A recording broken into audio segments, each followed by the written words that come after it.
Buenos días, amigos televidentes. Sean todos ustedes bienvenidos a nuestra presentación de este día en el cual llevamos nuestro mensaje de esperanza y de fe para todos ustedes.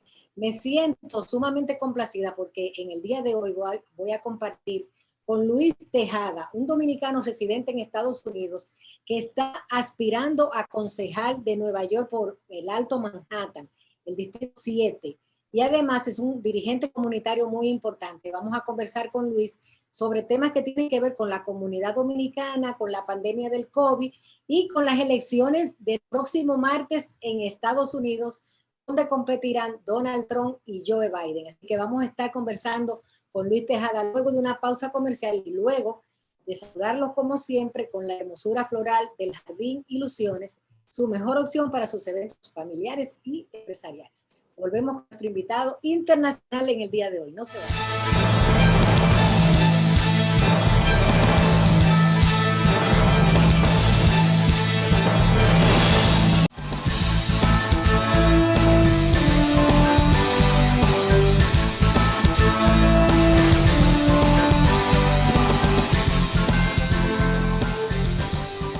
Estamos conversando en el día de hoy con Luis Tejada, quien es aspirante a concejal del Distrito 7 en el Alto Manhattan.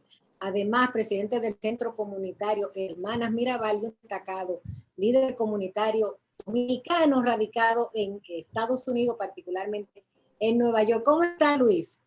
Muy bien, contento de estar aquí con usted hoy, en esta mañana hermosa, que es un sol precioso hoy en la República Dominicana. Me encanta. Y gracias por la invitación.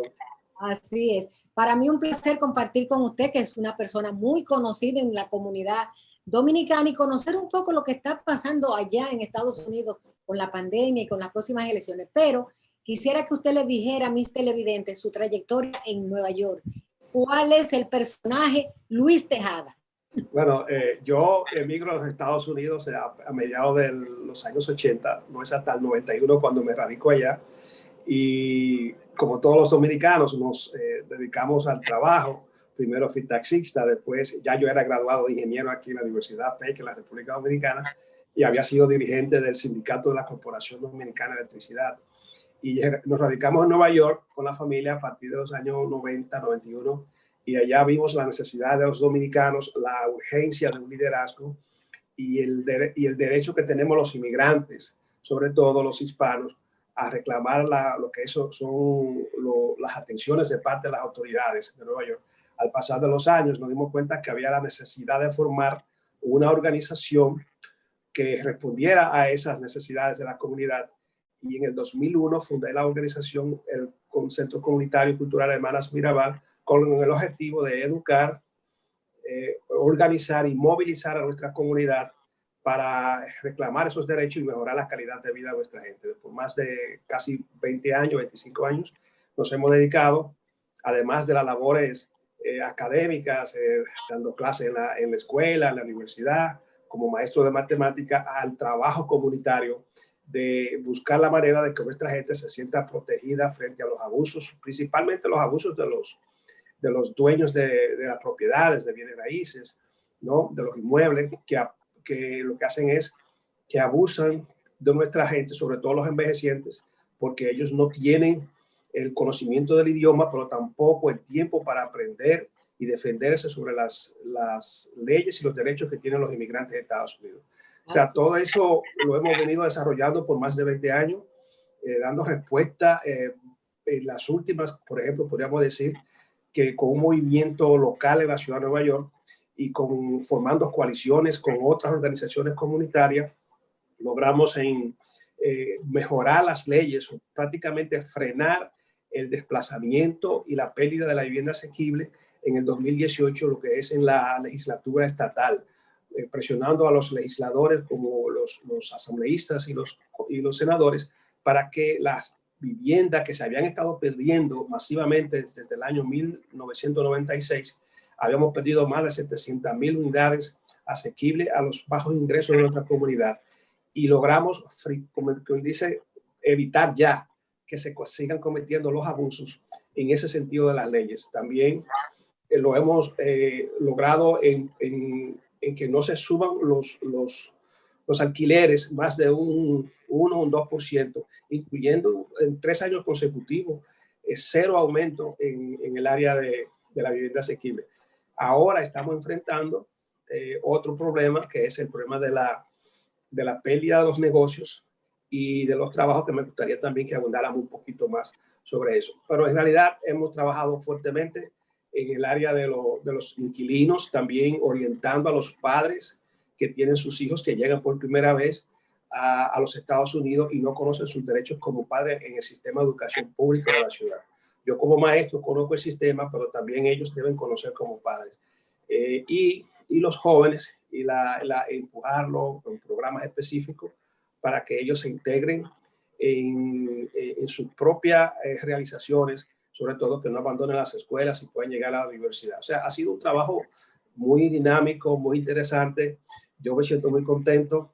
Yo vengo de Salcedo, de una ciudad, por eso pusimos el nombre de las hermanas Mirabal, trayendo lo que es ese legado que nos dejaron las muchachas, ¿verdad? Jóvenes que fueron sacrificadas por la justicia y la libertad del pueblo dominicano, a lo que es a un territorio como Nueva York, multiétnico, pero que carece de una fuente o de un liderazgo de justicia para los inmigrantes. Contento, además también, como yo he dicho muchas veces y lo repito, yo soy sobrino del doctor Manuel de la Fuente, tiene un héroe nacional que también fue asesinado en la silla eléctrica por el dictador Trujillo. O sea, venimos de una familia, de un pueblo con el interés marcado de trabajar por la justicia social, no importa dónde estemos, porque si fuimos a los Estados Unidos a vivir, no puedo ser ajeno a esas necesidades. Por eso hoy, después de 20, 25 años, la gente lo que ha hecho es, me dice, pero ¿por qué tú no aspiras a una posición política? Sí. En realidad nunca me llenó el ser parte del sistema político de los Estados Unidos, pero veo que no solamente basta con que tengamos el deseo y podamos hacer un trabajo indirecto, sino que hay que entrar directamente a la política, porque a través de ahí es que llegan los recursos económicos y se nos oye, es una voz que queremos llevar al Consejo Municipal o a cualquier otro escaño en el estamento político de la ciudad de Nueva York. ¿Por qué quiere ser Luis Tejada concejal de Nueva York? Dígame sus motivaciones. En la zona donde yo estaba. Repítame. ¿En qué se enfocaría? ¿Cuáles serían sus temas prioritarios? Es precisamente exactamente lo mismo que hemos estado haciendo. O sea, la legislatura local, lo que es el consejo municipal o el ayuntamiento, a diferencia de los ayuntamientos de la República Dominicana, el de Nueva York maneja un presupuesto de más de 85,000 millones de dólares. Y es mucho decir, ¿verdad? En una ciudad de los 5 condados donde tenemos aproximadamente casi 9 millones de habitantes en los 5 condados y donde nosotros, los hispanos, sobre todo los dominicanos, somos la minoría mayoría, por encima de los afroamericanos ya, por encima de los puertorriqueños, de los cubanos, hasta de los mexicanos. O sea, nosotros somos la minoría mayoría en la ciudad de Nueva York y lamentablemente no hay una correspondencia en el número de dominicanos que somos y las posiciones políticas, tanto en el Consejo Municipal, en la Asamblea como en el Senado. Si calculamos que somos la minoría mayoría y solamente tenemos 2 concejales, 3 concejales, podríamos decir que ya tienen que salir ahora de 51 concejales que hay en el ayuntamiento, no se justifica que otras etnias que son minoría ahora, por debajo de nosotros, tengan más puestos municipales. Y yo digo, pero si la población está clara que nosotros necesitamos eso, o están los números para que seamos los concejales o los políticos electos en la ciudad, ¿por qué no aspirar a esas posiciones? No podemos permitir que otros aspiren, ganen esa posición y después los dueños de bienes raíces, que son los que invierten en la política, lo eligen para que esos concejales aprueben leyes que los benefician a ellos y no precisamente a los inmigrantes como nosotros. En el caso específico, podríamos decir que lo que más me motiva ahora mismo es que la ciudad de Nueva York consta con el 85%, 80-85% de los pequeños negocios pertenecen a familias inmigrantes. De ese 85%, nosotros los dominicanos poseemos casi el 70%. Estamos hablando de un 68.7% de los negocios que somos dueños los dominicanos. Pero ¿qué está pasando? La legislatura estatal tiene en sus manos un proyecto de ley que no lo quieren aprobar, que se llama el Acta de Supervivencia de los Pequeños Negocios y los Trabajos. 29 concejales supuestamente lo apoyan, pero el presidente del consejo no lo quiere pasar. ¿Por qué? Porque la mayoría de los concejales y el presidente del consejo reciben fondos para su campaña política de los dueños de bienes raíces. Los dueños de bienes raíces están presionando a nuestra gente a cerrar los negocios, y esto es una crisis que se va a agravar y se ha agravado con relación después del COVID y para nuestra comunidad. Y esa crisis no solamente afecta a los dominicanos en Nueva York, sino que va a afectar a los dominicanos en la República Dominicana y al presupuesto nacional dominicano con el envío de las remesas. Bien, vamos a hacer una pequeñita pausa y retornamos con Luis Tejada, quien está de visita en Santo Domingo tratando asuntos familiares y de su interés. Volvemos en un instante, no se vayan.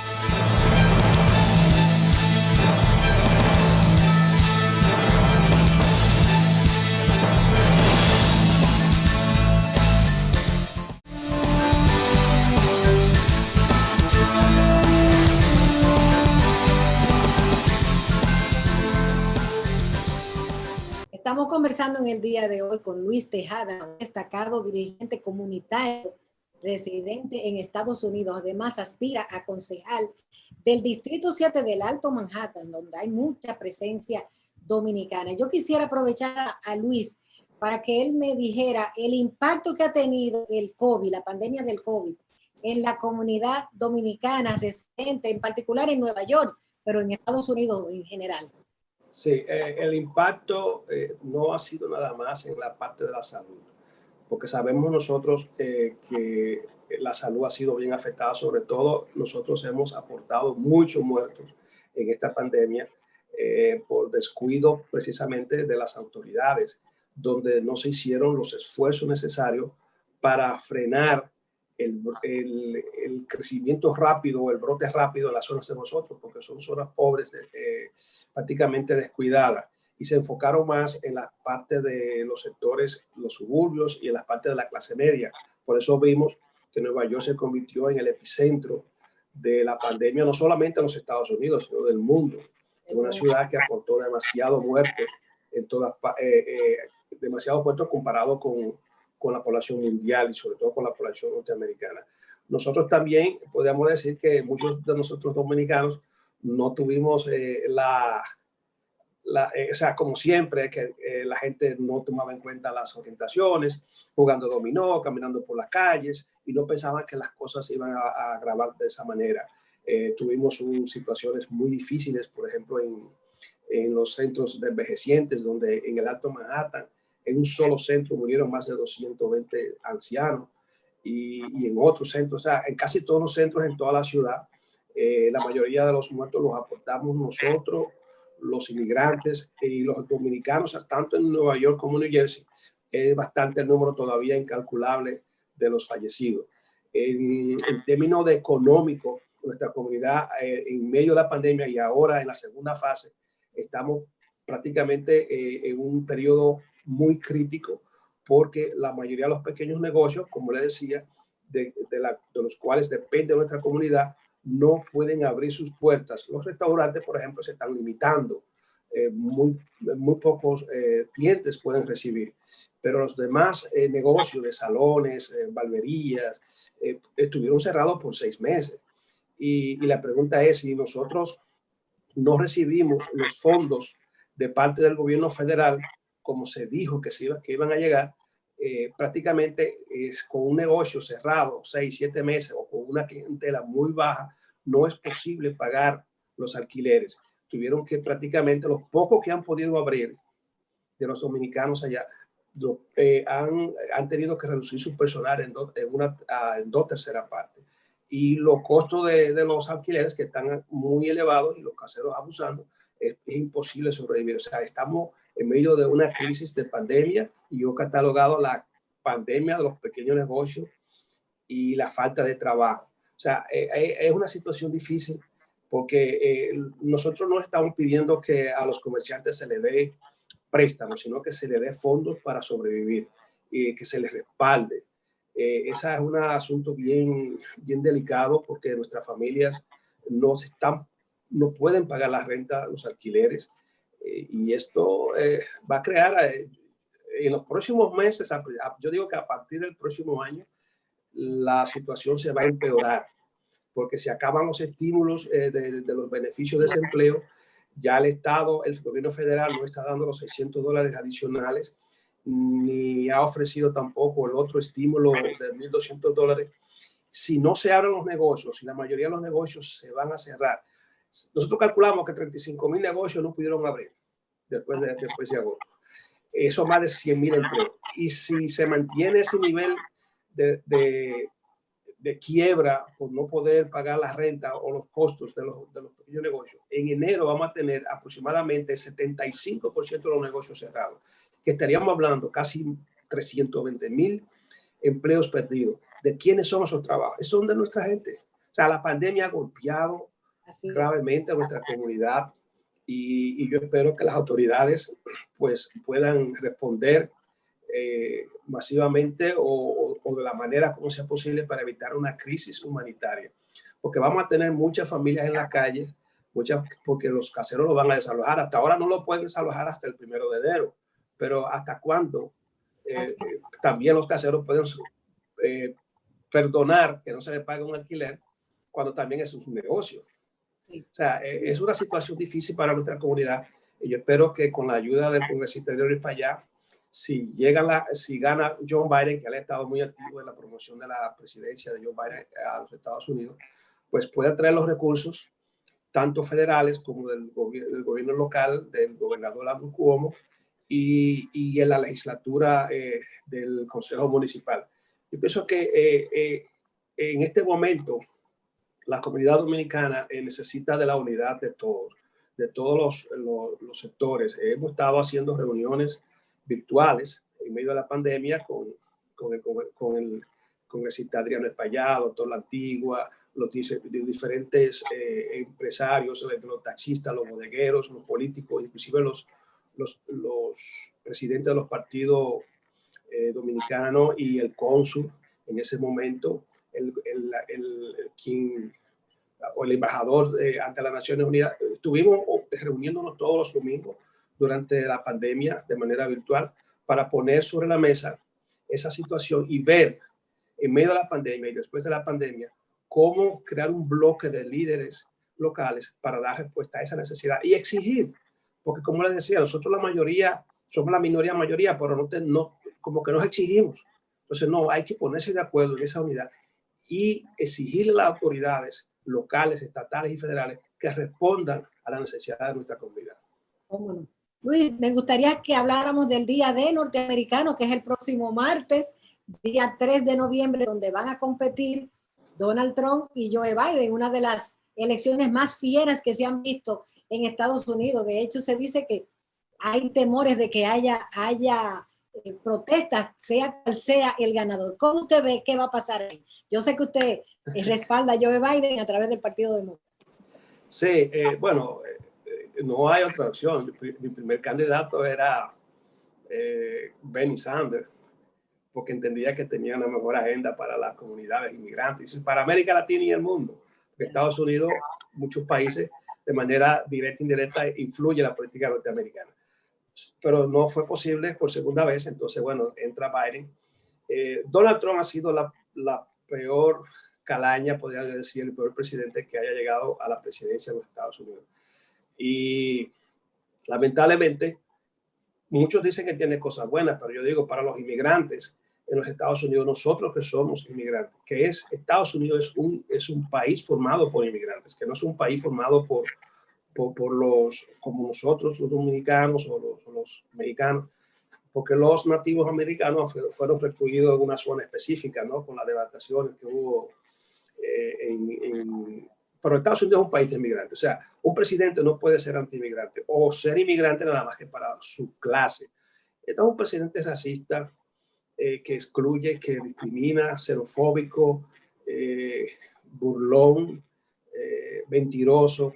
No puede seguir dirigiendo a la nación que tiene tanta influencia a nivel del mundo. Entonces, él ha mantenido un nivel de popularidad sobre el 40% porque mantiene ese sector que es muy ultraconservador y responde a esa política, yo digo, hitleriana o semifascista, en contra de gente que lo que ha llegado es a trabajar a los Estados Unidos, los mexicanos, los dominicanos y todos, muchos asiáticos. Lo que va a pasar el día 3, para mí es un asunto como un poquito complicado, porque él ha estado como poniéndole candela, ¿no? Echándole brasa al fuego. Donald Trump está jugando con el miedo y está jugando con las amenazas. Lo dijo en el primer debate con Joe Biden, cuando se le preguntó, ¿y si usted no gana, va a aceptar la derrota? Porque hay sectores que están empujando de alguna manera una violencia. Y él le dijo, no, stand by, o sea, manténganse ahí que yo le aviso. No dijo que aceptaba. Juega el asunto con las juezas a la Suprema Corte, cuando todos sabemos que esa jueza fue parte del equipo que cuando algo le quitaron las elecciones en Miami, ¿no? Cuando se hizo un reconteo de los votos para que algo no ganara el estado de la Florida. Y ella fue parte de eso. Uno dice, ella no es republicana, ella no es republicana, pues ella responde a esos intereses. O sea, se empuja por primera vez en medio de un proceso electoral una jueza para tener una mayoría de jueces conservadores en la Suprema Corte. De 9, 6 estarían dispuestos a que si se da un tranque en las elecciones, que para que no se dé el impasse de una discusión postelectoral, tiene que haber una diferencia mínimo, decimos nosotros, de 8 a 10%.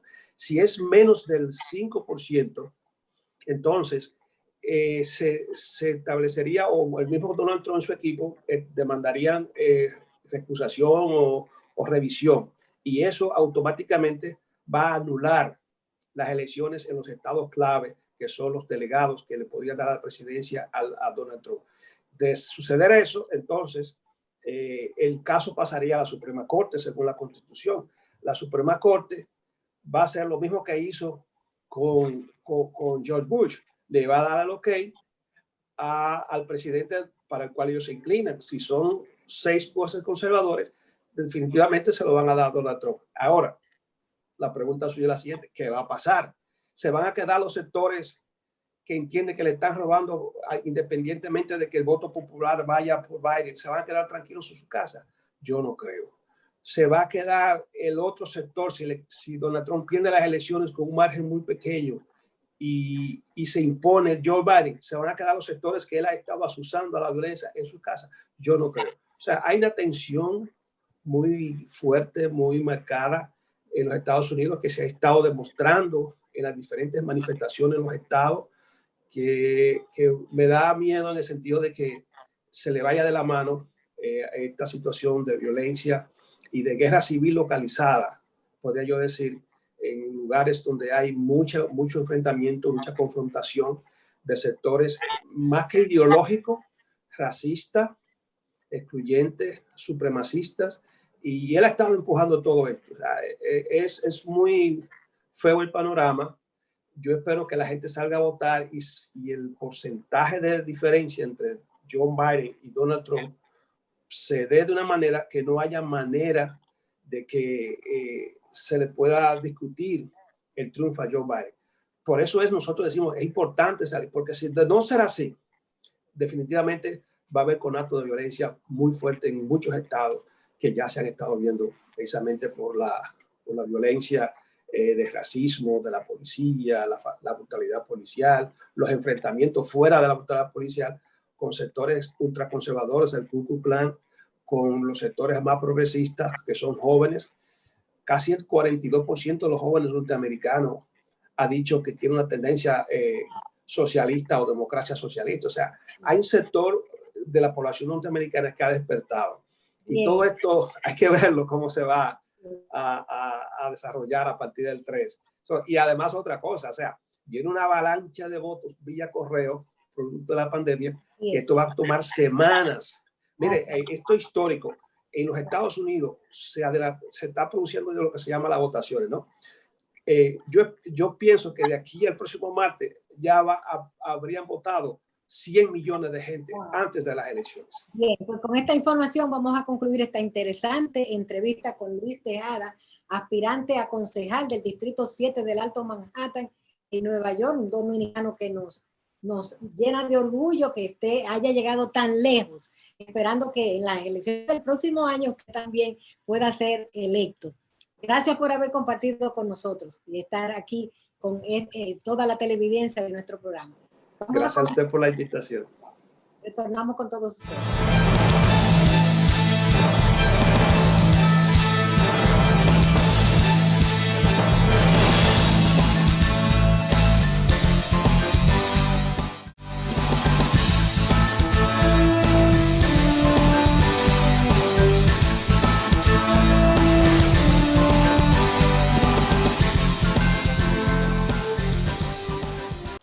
Amigos televidentes, muy buenos días y como siempre nuestro agradecimiento por la compañía que nos hacen para llegar a sus hogares en nuestra propuesta de palpitar económico de punto de vista.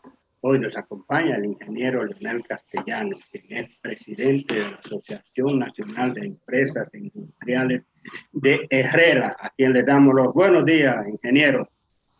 Gracias. Buenos días, amigo Héctor, por la invitación y como siempre, para nosotros es un motivo de felicidad y de mucha alegría estar aquí compartiendo contigo cada domingo en este programa de tanta tradición en el área económica como el palpitar económico de la vida nacional.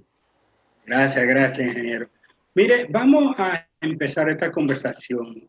Hay algunos temas, porque son trascendentales, que debemos tratar, pero comencemos por uno en el cual el sector Herrera ha tenido mucha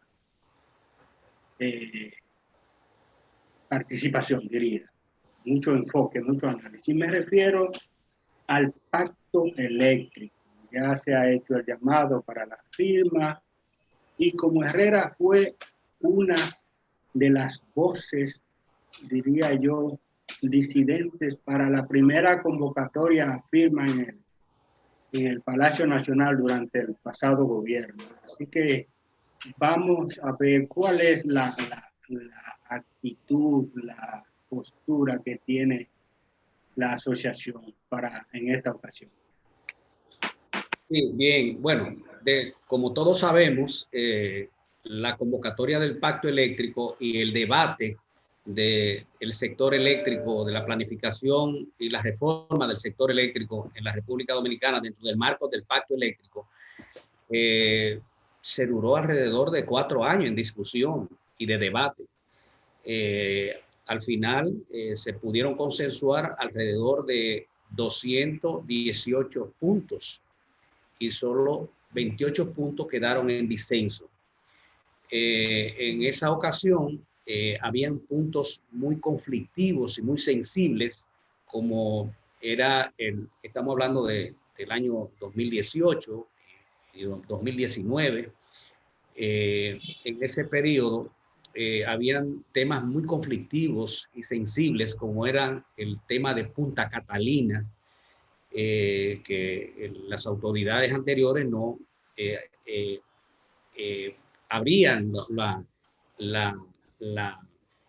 las informaciones que muchas veces se le pedían, y ese no es el caso de ahora, porque ya las nuevas autoridades pues han dicho que van a nombrar una compañía, o ya está una compañía haciendo una auditoría de todo el proceso de costo de la planta de generación.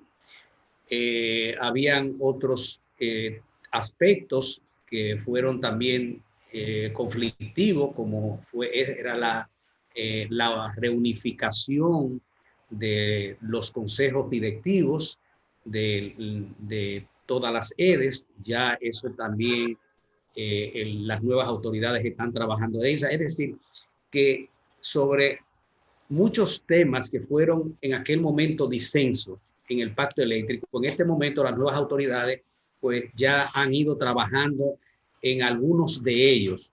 Ha ido allanando esos obstáculos. Correcto. Entonces, que la autoridad máxima pase al Ministerio de Energía y Minas, que es el organismo, la institución que hace la planificación de todo lo que es la reestructuración del sector eléctrico, que las negociaciones que se hacían de compra de energía esté concentrada en el organismo del ministerio, y no como se estaban haciendo mediante que ya lo estaba haciendo la CDE en su momento, mediante decretos que fueron elaborándose luego de el proyecto de ley de general de electricidad. Entonces se le fueron agregando parches mediante decreto, y eso desnaturalizó mucho lo que es el buen desempeño del cumplimiento de lo que estaba establecido en la Ley General de Electricidad. Pero en este momento, ya dadas las condiciones, yo creo que el país no puede esperar más la firma de ese pacto, porque no solamente tenemos el pacto eléctrico, tenemos el pacto fiscal, y hasta que no concluyamos con el pacto eléctrico, pues no vamos a darle inicio a lo que es el pacto fiscal dentro del marco del Consejo Económico y Social.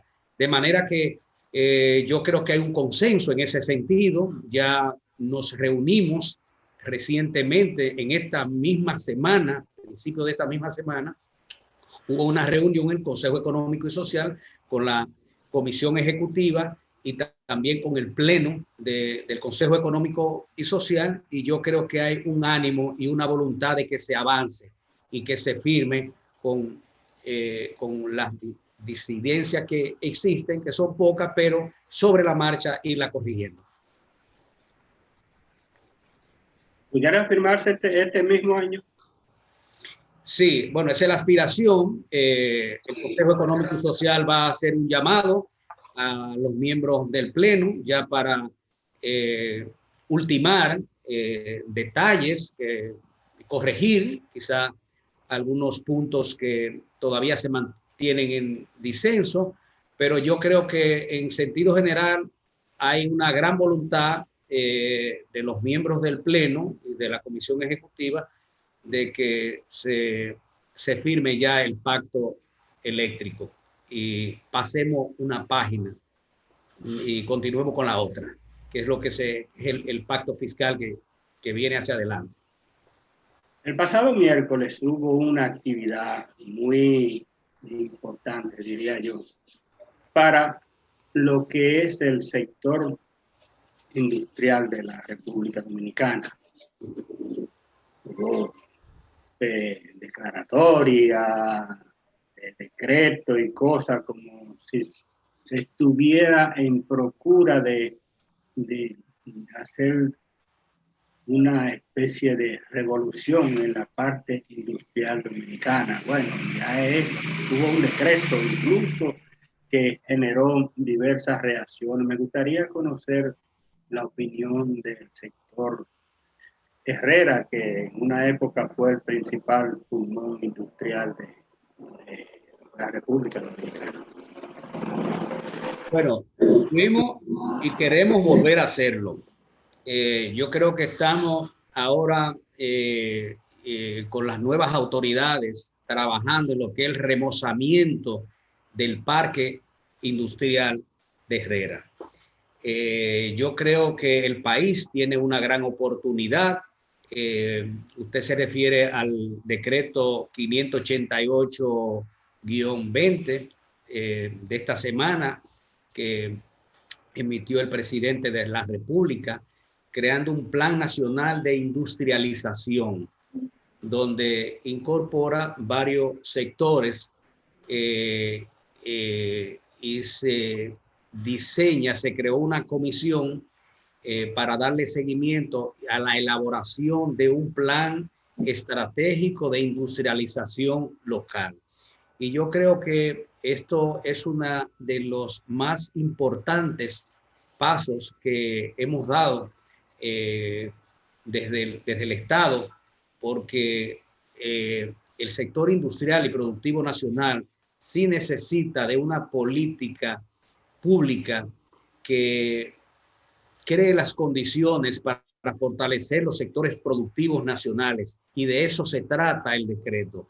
Es identificar lo que son todas las debilidades que frenan el desarrollo de los sectores productivos nacionales, y no solamente para enfocarlo desde el punto de vista del mercado nacional, cómo podemos también diseñar una política de comercio exterior con unos criterios unificados que lo contempla el decreto del presidente, para nosotros abordar todo lo que es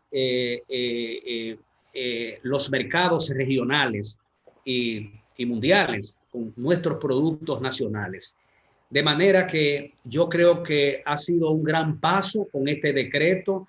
Yo creo que vamos a comenzar a diseñar una verdadera política industrial del país para que la iniciativa privada tenga la oportunidad, con las condiciones creadas, para el desarrollo de proyectos y transformar, tengamos la oportunidad de transformar todo lo que son la materia prima que nosotros producimos, y también enlazar con todos los sectores productivos de zona franca, con los insumos que ellos demandan, porque nosotros tenemos una gran oportunidad en zona franca, que son los insumos que necesita y demanda el parque industrial de zona franca, y sin embargo tienen que importarlos en su gran mayoría. Entonces podemos crear una cadena de suministro de insumos locales, de generación de insumos locales, para satisfacer lo que es el parque industrial de zona franca. Pero no solamente el mercado enfocado al mercado de zona franca, también a generar los sectores productivos, estimular los sectores productivos, la industria nacional local, que nosotros tenemos una gran oportunidad, y que además el decreto contempla mejorar las condiciones también educativas, porque integra también los sectores académicos para formar parte de este Plan Nacional de Industrialización, para que formemos a los estudiantes, a las personas, sobre la base de lo que demanda República Dominicana. Nosotros no podemos seguir dependiendo de una economía exclusivamente del turismo. Ya sabemos lo que está ocurriendo en este momento, cuando la economía mundial se ha desplomado, y lo que ha afectado esta pandemia a la principal fuente de ingresos que tiene el país, que es el turismo, que, dicho sea de paso, los datos acumulados hasta septiembre, apenas nosotros hemos llegado, según informaciones del Banco Central, apenas nosotros hemos llegado al 20% de los ingresos que generó el turismo en un periodo similar del año 2019. Eso nos indica la gran dependencia que tiene nuestra economía de ese sector, y además de todo lo que encadena de la economía doméstica. Sí. Ingeniero, hay algunos elementos de esa parte de los mercados que me gustaría que lo tratáramos, pero vamos a hacer una breve pausa comercial y volvemos en unos instantes.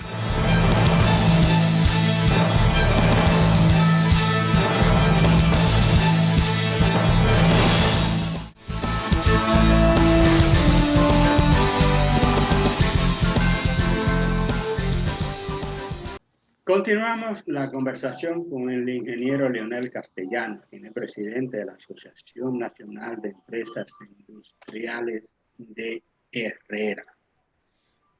Yo te señalaba en el segmento anterior que cuando en la parte del comercio, de eso de nuevo mercado, mientras el momento antes de anunciarse el decreto sobre la industrialización, se conocía una queja de ADOEXPO, la Asociación Dominicana de Exportadores, que es dando cuenta, denunciando que las autoridades aduanales haitianas, Haití es el segundo mayor mercado sociocomercial, como se utiliza el término de la República Dominicana, habían establecido una especie de un cargo, un costo adicional de $800 por cada furgón,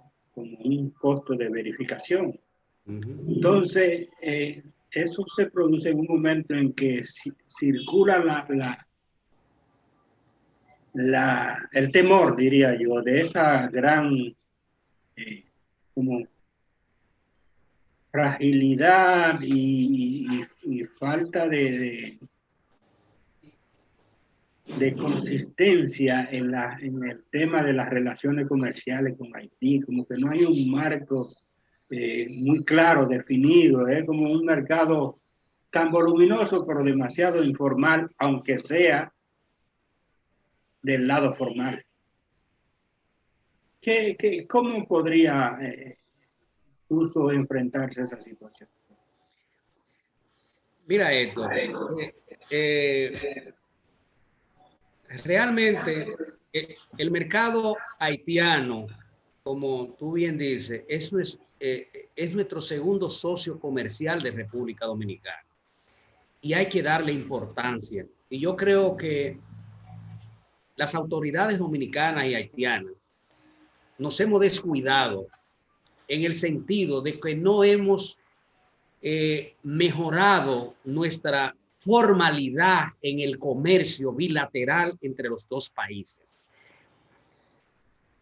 El intercambio comercial entre nuestros países probablemente mucho más que lo que registran las cifras y las estadísticas, porque es un mercado que se mantiene muy informalmente y no hacemos esfuerzo por mejorar la informalidad. Entonces, estas situaciones precisamente se producen por esas distorsiones que existen en la transparencia del mercado entre los dos países. Y yo creo que las autoridades dominicanas y nosotros podríamos tener la iniciativa de llamar a las autoridades haitianas. Y si hay que ir a visitar Haití en una comisión, se visita, pero tenemos que buscar un acercamiento, porque no podemos vivir de espalda a ese mercado. Pero hay que romper con ese esquema tradicional de hacer negocio con Haití que cae en la informalidad. Entonces, eso atenta contra los negocios de la formalidad. Y eso creo que no le conviene ni a República Dominicana ni a Haití.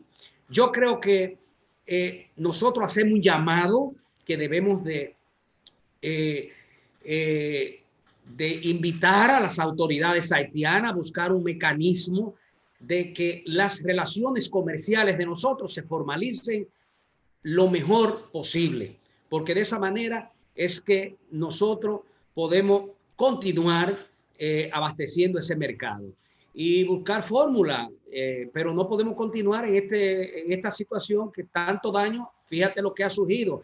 Esto está afectando a los sectores exportadores dominicanos porque los $800 que cobra Haití por la verificación lo cobran en Haití.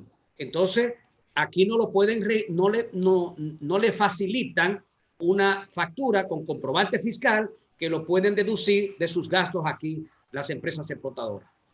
O sea que realmente es un problema. Yeah. Hablando de formalidad y de mercados, alrededor del núcleo Herrera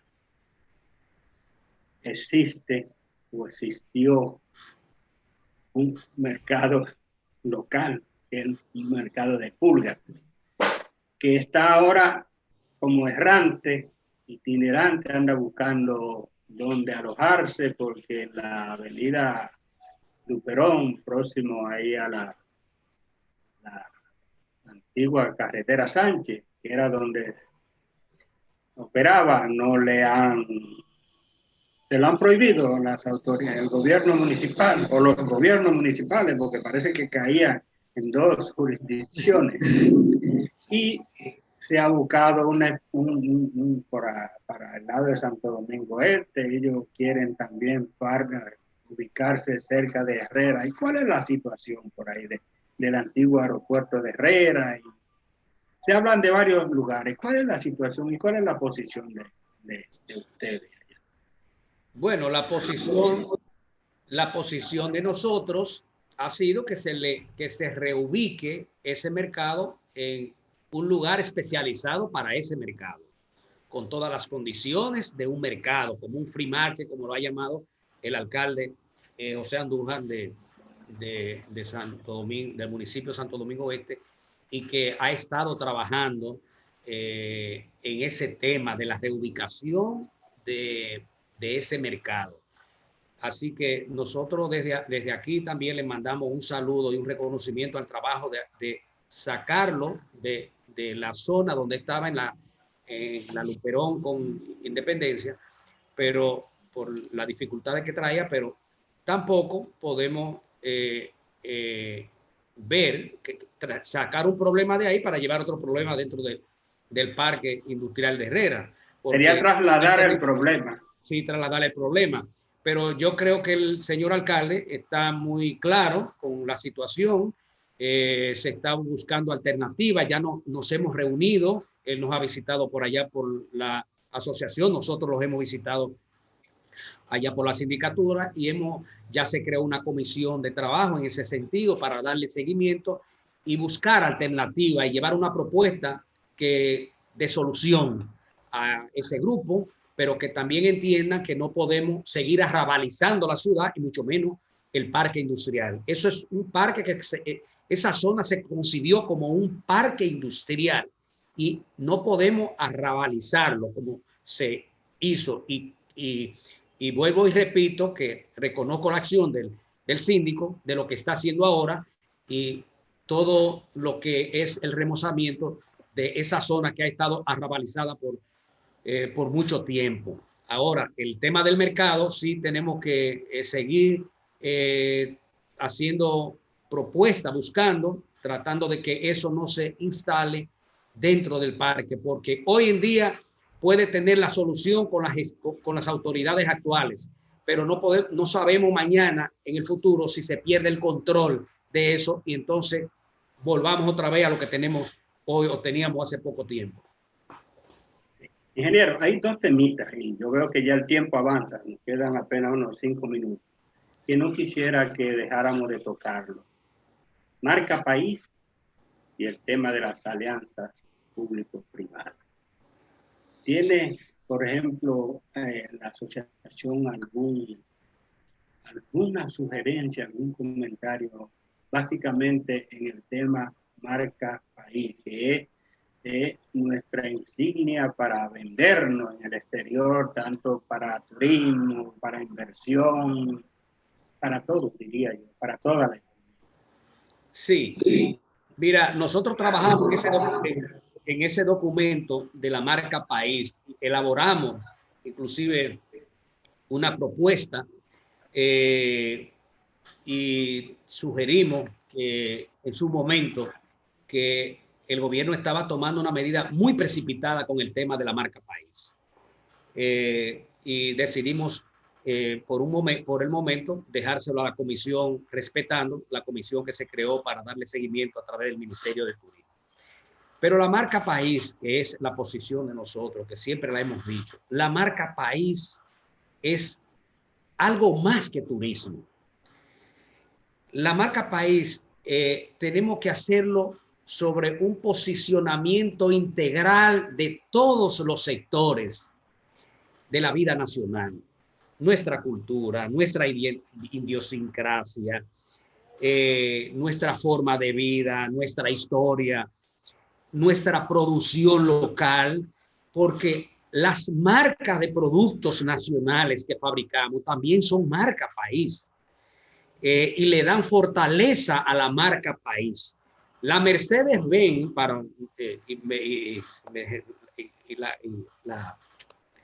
la propaganda que le estoy haciendo aquí a la marca, pero identifica un país que es Alemania, por ejemplo. El café identifica otro país que Colombia.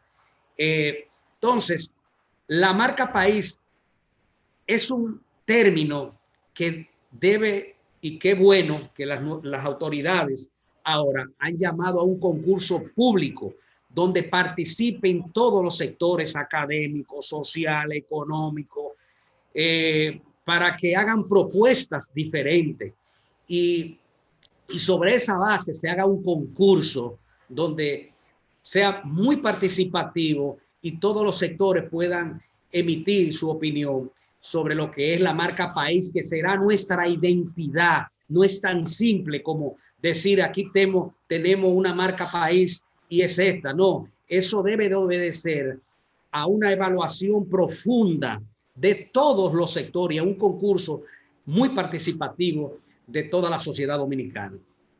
El segundo tema es el tema de la alianza público-privada, porque he notado que muchas de las infraestructuras que el gobierno planea hacer están muy, no diría condicionadas, pero sí muy vinculadas a que haya ese acuerdo entre los sectores públicos y privados. Sí, yo creo que nosotros creemos que eso es otra gran oportunidad para el país, el tema de la alianza público-privada, siempre y cuando borremos lo que es el pasado y veamos las partes positivas que eso involucra. Ya vimos el acuerdo que se hizo con Estados Unidos recientemente, con un organismo donde van a facilitar 2.000 millones de dólares para que participe el sector privado y el sector público en proyectos de infraestructura, tema de la educación, tema de la salud y entre otros que están identificados, pero donde nosotros vemos la gran oportunidad que tiene el país y que lo podemos integrar dentro de este plan nacional de industrialización del decreto 588-20 de esta semana. Y es cómo la alianza pública-privada se puede involucrar a los sectores productivos nacionales. Por ejemplo, hacemos un levantamiento de qué demanda el país, qué compra el Estado, cuánto compra el Estado, las estadísticas están ahí.